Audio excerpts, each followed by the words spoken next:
안녕하세요. 저희는 카이스트 김진구 조교님 지도하에 다양한 방사 원리를 이용한 탄소 섬유 기반 웨어러블 소자 제작을 주제로 이번 연구를 진행하게 된 제주과학고등학교 김준호, 대구1과학고등학교 박강민, 경상과학고등학교 안유섭, 부산1과학고등학교 황기현입니다.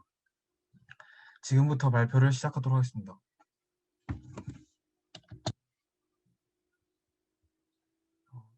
화면에 보이시는 순서대로 발표를 진행하겠습니다. 저희는 웨어러블 소자 제작에 지오 섬유를 사용했습니다. 황산과 KMnO4로 그래파이트를 산화시켜 지오를 얻어냈고, 지오의 특징은 기존 그래핀 구조에 OH기와 카르복실기가 있다는 점입니다. 보이시는 화면은 실제로 저희가 방사한 지오 섬유입니다. 저희가 웨어러블 소자 제작에 지오를 사용한 이유를 세 가지로 정리할 수 있습니다. 우선 지오는 액정석을 가지기 때문에 그림과 같이 쉽게 섬유로 방사될 수 있습니다. HI와 같은 강산으로 지오를 환원시키게 되면 물리적으로 단단한 특성을 유지한 채 뛰어난 전기 전도성을 가지게 됩니다. 이 특징은 웨어러블 소자 제작에 적합합니다. 끝으로는 지오가 대량 생산이 가능하기 때문에 소자 제작의 생산성을 높여줍니다. 저희가 집중 연구 기간에 진행한 실험 연구에 대해 소개하겠습니다. 먼저 지오 합성 실험에서는 물에 분산된 지오와 DMF에 분산된 지오를 대표적으로 비교했습니다. 합성한 지오를 실제 섬유로 방사하였는데 습식 방사 방법으로 섬유를 방사했으며 DMF에 분산한 지오는 에틸 아세테이트 응고욕에 물에 분산한 지오는 염화칼슘 응고욕에 각각 방사하여 섬유를 제작했습니다. 각각의 섬유를 SS 커브로 그 물성을 평가했고 SEM과 편광현미경 사진을 통해 섬유를 이루는 플레이크를 조사했습니다.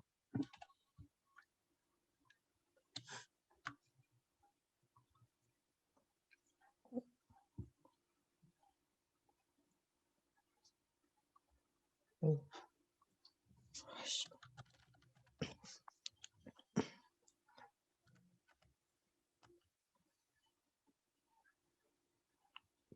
어, 다음은 지오의 합성에 대해서 발표하도록 하겠습니다. 일단 저희가 실험을 한 목적은 그래핀 산화물을 합성하기 위함입니다. 지오 중에서도 크기가 수 마이크로미터에 해당하는 지오 플레이크를 가진 것들을 스몰 지오라고 하는데, 이번 실험에서 저희는 여기서 볼 수 있는 스몰 지오를 합성하였습니다. 실험 준비물은 다음과 같습니다. 디알라이시스 튜브, RBF와 스타이링 발, 교반기, 황산, 염산, 그래파이트, 과산화수소, 디아이워터, 가망가니즘산 칼륨 등이 사용되었습니다. 실험 원리는 일단 그래핀을 그래핀 산화물로 만들기 위해서 그래핀을 산화시켜 줄 수 있는 물질이 필요합니다. 이때 사용하는 물질이 황산입니다. 산화된 그래핀은 서로 간의 반발력을 가지고 이 때문에 액정성을 띠게 됩니다. 그림에서 볼 수 있듯이 그래핀은 층을 이루고 있습니다. 이때 그래핀의 층을 분리하기 위해서 사용되는 물질은 가망간이지산 칼륨입니다. 가망간이지산 칼륨의 이온이 그래핀 층 사이에 끼어들어서 반발력을 생기게 하고, 이를 이용하여서 그래핀을 분리하게 됩니다. DI 워터는 이온이 제거된 물로 DI 워터를 플라스크에 집어넣어서 이온이 농도를 묽게 하고 그를 통해서 이제 반응을 종료시키게 됩니다. 반응을 종료시키기 위해서 다른 물질도 사용되는데, 이때 사용되는 물질로는 과산화수소와 염산이 있습니다. 각각은 칼륨 이온과 가망간이산 이온을 제거하는 데 사용이 됩니다. 다음은 실험 과정입니다. 먼저 흑연을 플라스크에 넣어줍니다. 흑연을 넣을 때는 종이를 이용하여서 조심스럽게 넣어줍니다. 다음은 황산을 플라스크에 첨가합니다. 황산과 그래파이트를 섞기 위해서 교반기를 사용하고 물 중탕 배스에 넣습니다. 그리고 KMnO4를 첨가합니다. 이때 폭발 위험이 있으므로 매우 조심스럽게 첨가를 합니다. 다음은 반응을 시키는 과정인데, 일단 35도씨에서 2시간 동안 반응을 시키고 반응이 종료되면 아이스베스트를 준비한 다음에 집어넣어 줍니다. 반응 반응을 종료시키기 위해서 DI 워터를 넣습니다. 이때 발열이 심하므로 매우 천천하게 넣어줍니다. 다음은 과산화 숙소를 측정하고 이를 플라스크에 첨가합니다. 이때 기포가 발생하게 되므로 과산화수소를 천천히 첨가합니다. 다음은 HCl 용액을 제조합니다. 다음은 GO 용액을 필터레이션 하는 과정입니다. 먼저 GO 용액을 붓고 HCl을 넣어서 필터레이션을 진행합니다. 이때 진행하는 정도는 다음과 같은 사진이 될 정도로 진행을 합니다. 그리고 합성된 GO 용액을 수거합니다. 다음 1시간 동안 초음파를 이용해서 섞어주는 소니케이터를 이용해서 소니케이션 합니다. 디알라이시스 튜브를 이용하여서 퓨리피케이션을 합니다. 사진은 디알라이시스 튜브를 이용해서 퓨리피케이션 하는 과정입니다. 다음은 이제 만들어낸 GO 용액을 이용해서 섬유를 직조하는 것에 대해서 발표하겠습니다.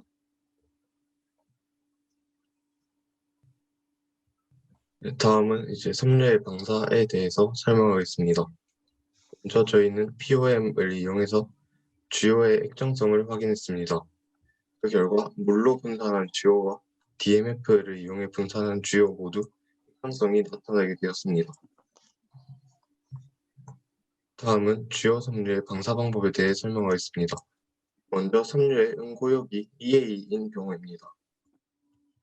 섬유가 방사할 때 끊어지지 않게 분산된 주요의 기포를 제거해 줍니다. 보시면은 이 주요 안에 있던 미세한 기포들이 이제 모두 뭉쳐진 것을 볼 수 있습니다. 무 섬유를 방사하기 위해 방사 키트를 조립합니다.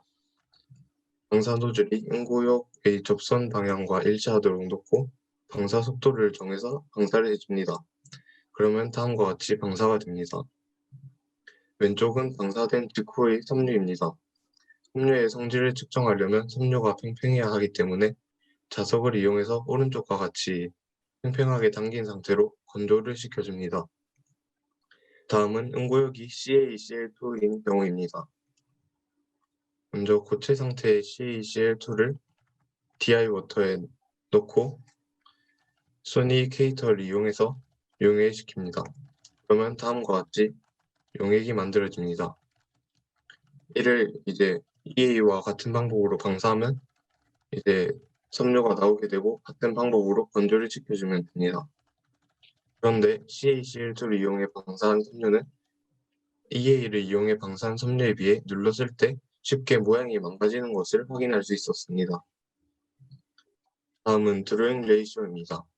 드로잉 레이쇼는 잡아당기는 정도라고 설명을 할 수 있는데 이것은 섬유를 방사할 때 인젝션 스피드와 응고역의 회전 속도에 따라 조절할 수 있습니다. 드로잉 레이쇼가 높아지면 강도가 커지고 연신율은 작아지게 됩니다. 즉 섬유가 딱딱해진다고 할 수 있고 반대로 드로잉 레이시오가 작아지면 섬유가 유연해진다고 할 수 있습니다. 다음은 듀얼을 환원시켜 RGO로 만드는 과정입니다. 왜 환원을 해야 하냐면 그래핀은 전기 전도도를 가지지만 이것을 산화시켜 듀얼을 만들면 전기 전도도를 가지지 않게 됩니다. 따라서 환원을 통해 RGO를 만들어야 이제 전기가 통해서 저희가 웨어러블 컨덕터에 사용할 수 있게 됩니다. 환원시키는 과정은 패트리 접시의 윗면에 섬유를 붙이고 아래쪽에는 HI를 태워 HI가 기화하면서 생긴 증기로 환원을 하게 됩니다. 위와 같은 과정으로 섬유를 방사할 수 있습니다. 그 다음으로 저희는 CaCl2와 EA를 응고역으로 사용한 두 섬유의 성능을 비교하였습니다. 먼저 셈을 통하여 섬유 단면을 분석한 결과 CaCl2를 응고역으로 사용한 섬유는 약 2325 마이크로미터 제곱, EA를 응고역으로 사용한 섬유는 약 1589 마이크로미터 제곱의 단면적을 가지는 것으로 측정되었습니다. EA를 사용하여 방사한 섬유의 단면적이 더 작다는 것을 통하여 섬유 내 공극이 EA를 사용하여 방사한 섬유에서 더 작으며 이로 인하여 단면적의 차이가 나타난 것을 알 수 있었습니다. 섬유 내의 공극이 줄어들게 되면 섬유의 물리적, 전기적 성질이 향상되기 때문에 EA를 응집 요구로 사용하여 방사된 섬유의 물성이 더욱 우수할 것이라 예상하였습니다. 그 다음으로는 XRD를 통하여 RGO 플레이크 면간 거리 D 스페이싱을 측정한 결과 두 섬유 사이 면간 거리의 차이가 크지 않다는 것을 알 수 있었습니다. 이는 원래 CaCl2의 방사한 섬유의 플레이크 사이에는 Ca2 플러스 이온이 들어가서 이제 면간 거리의 차이가 있어야 하지만 섬유를 HI 리덕션 하는 과정에서 금속 양이온인 Ca2 플러스가 제거되고 RGO 시트만 남게 되어 EA의 방사한 섬유 내 플레이크 면간 거리 차이가 거의 없는 것으로 측정된 것이라 생각하였습니다. 마지막으로 전기 전도도를 측정하기 위하여 왼쪽 사진과 같이 실험을 진행하였고 이를 계산하기 위하여 오른쪽에 나와 있는 식을 사용하였습니다. 식에서 섬유의 길이와 단면적은 셈 분석을 통하여 측정하였고 저항을 측정하여 비저항을 구한 후 이를 역수치하여 전기 전도도를 구했습니다. 계산 결과를 보시게 되면 이제 CaCl2의 방사한 섬유는 239.68 지멘스 per cm인 반면에 EA 방사 섬유는 457.77 지멘스 per cm인 것을 통해 EA를 사용하여 방사한 섬유의 전기 전도도가 더 높다는 것을 알 수 있었습니다. 저희는 탄소 섬유 기반 웨어러블 소자 제작을 최종 목표로 하고 이를 위하여 섬유를 대량 방사하였으며 바느질이 가능한지를 테스트해 보았습니다. 그리고 이때 바늘에 섬유를 깰 때 CaCl2로 방사한 섬유는 끊어져 버리고 EA로 방사한 섬유는 끊어지지 않는 것을 확인할 수 있었습니다. 그래서 왜 이런 결과가 나오는지 알아본 결과 바늘에 섬유를 깰 때 섬유를 구부리게 되고 이때 밴딩 레이시오가 매우 작아지게 됩니다. 이로 인하여 섬유의 유연성이 좋지 않다면 섬유가 끊어지게 되는 것입니다. 저희는 바느질과 전기적 성능 비교를 통하여 저희가 원하는 웨어러블 소자를 제작할 섬유로 EA를 사용하여 방사한 섬유가 더 적합하다는 것을 알 수 있었습니다. 그리고 저희가 원래 집중 연구 기간에 계획했던 제작한 섬유를 이용하여 LED에 불을 밝혀보는 실험은 아직 마치지 못하여 추후 연구 기간 동안 해볼 예정입니다. 이상으로 발표를 마치겠습니다. 감사합니다.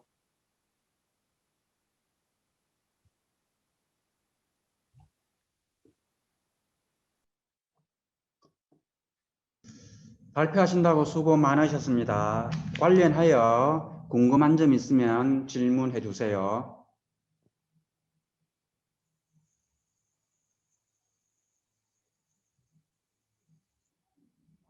질문이 없으면 발표자로부터 소감을 듣도록 하겠습니다. 이번 연구 주제가 되게 저한테는 제가 꿈꾸는 진로와 매우 밀접한 연관이 있어서 평소에 잘 접하지 못하는 분야를 이렇게 접할 수 있어서 매우 뜻깊었던 것 같습니다. 저희 팀은 운 좋게도 직접 학교에 가서 연구를 하게 되어서 정말 좋았고 실제로 지오 합성과 섬유 방사에 도움을 주시고 맛있는 저녁도 사주신 조교님 덕분에 훨 더 좋은 경험이 된 것 같습니다. 네, 저도 마찬가지로 조교님이 되게 신경을 많이 써주시고 그리고 설명 같은 것도 되게 잘 해주셔서 쉽게 이해를 할 수 있었고 되게 많은 것을 배워갈 수 있었던 것 같습니다. 이번 프리-URP 활동을 통해서 학교에서는 배울 수 없었던 더욱 전문적인 내용에 대해서 배울 수 있었던 좋은 경험이 되었던 것 같습니다. 그리고 조교님도 이해 잘 할 수 있게 설명해 주셔서 도움이 많이 되었던 것 같습니다.